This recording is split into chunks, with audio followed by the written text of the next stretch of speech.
Good morning mga kadiskarte. Dito tayo ngayon sa Valenzuela. Ito yung gagawin natin na Toyota Revo. Ang gusto ni Bossing dito yung swak lang daw sa kanyang stock stereo panel frame. So, ang ipapalit natin dito 7 inches. Ito yung babaklasin natin. Yung pagbaklas nito mga Bossing, yan, tornilyo na yan. Lahat may mga tornilyo sa ilalim.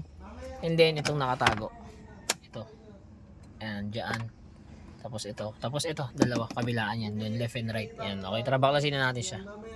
Nabaklas na natin yung dashboard ng Revo ni Bossing. Tapos ito na, nakapag-wiring na rin tayo. Ayan. Okay. So, kabit natin yung, latag natin yung reverse camera. Tapos, salpak natin yung Android.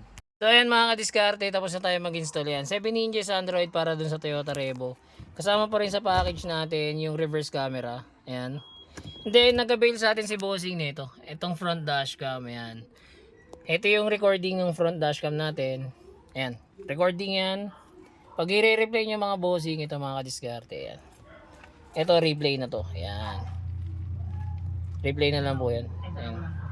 Tapos, ito, pwede ka na rito mag-Waze, Netflix, YouTube, Google Maps ito. Yan. Then soft touch to, hindi nyo kailangan dudutin ng sobra. Yan, para ka lang sa cellphone or tablet dito. Yan. Yan, Waze, Netflix, meron na yan.